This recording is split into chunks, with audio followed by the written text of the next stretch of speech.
Halo friend, kali ini Paimin akan membawakan alur film Filipina menceritakan kisah pasutri yang ingin mempunyai anak. Langsung aja ke alur film.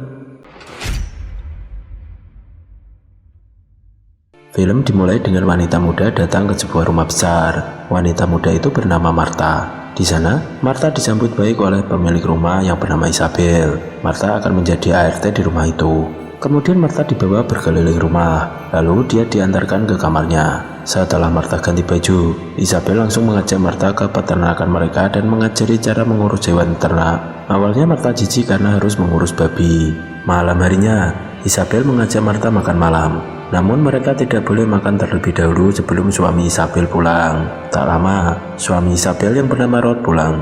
Dia kemudian berkenalan dengan Marta. Terlihat Rod sepertinya tertarik dengan Marta. Selesai makan malam, Rod dan Isabel gameboy. Mereka melakukan dengan BDSM.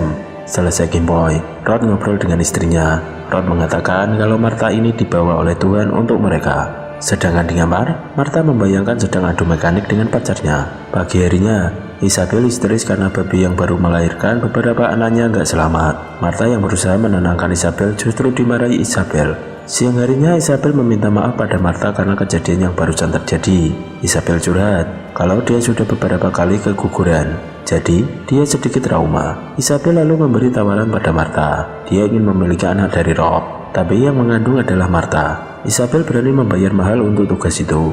Marta awalnya bingung dengan tawaran Isabel. Marta lantas diajak Isabel ke tempat seperti pemujaan. Di sini Marta kebingungan. Isabel lalu memulai ritual hingga membuat Marta jadi pingsan. Saat bangun, Marta sudah berada di kamarnya. Lalu Isabel memberikan uang DP agar Marta mau hamil untuknya. Setelah mendapatkan uang, bukannya disimpan, Marta justru membeli tepung kanji untuk ngefly. Dia juga mengunjungi kakaknya dan curhat tentang tawaran Isabel. Kakaknya hanya memperingatkan agar Marta hati-hati dengan keputusannya. Malam berikutnya, Marta diajak Isabel ke kamarnya untuk mabar. Ya, mereka mabar bertiga. Esok harinya Marta diberi jamu oleh Isabel agar kandungannya subur. Saat balik ke kamar, tiba-tiba Marta mendapat telepon dari pacarnya yang bernama Carlos. Dengan secepat kilat, dia menemui Carlos untuk memberikan jatah ngetap oli pada Carlos. Setelah balik ke rumah, tiba-tiba Rod masuk ke kamar Marta. Dengan sepik-sepik iblisnya, Rod kembali menikmati serabi lembut Marta. Singkat cerita, Marta melakukan tes pack dan dia positif hamil. Tahu dia hamil, dia mendatangi kakaknya lagi dan curhat. Dia bilang belum siap untuk menjadi seorang ibu. Saat makan malam, Marta memberitahu Isabel dan Rod kalau dia positif hamil. Mereka pun sangat bahagia karena akan memiliki seorang anak. Isabel lalu mengundang jemaatnya dan memberitahu kabar bahagia itu.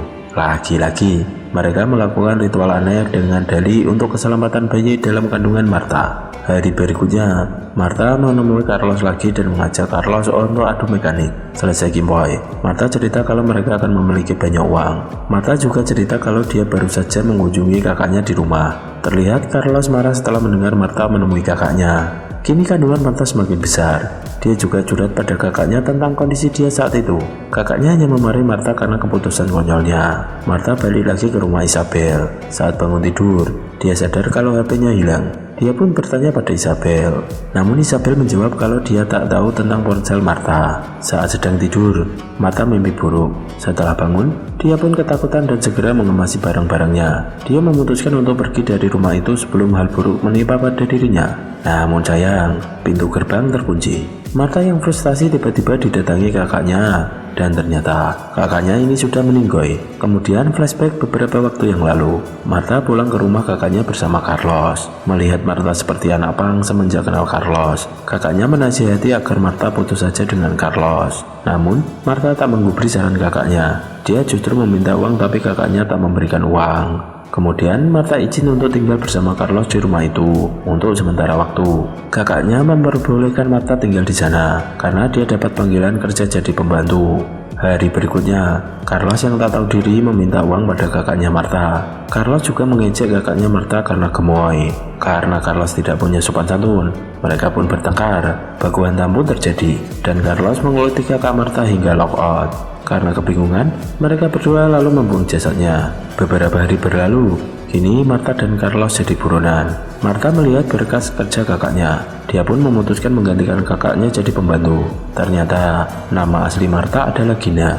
Dia menggunakan identitas kakaknya dan mengganti namanya dari Gina jadi Marta.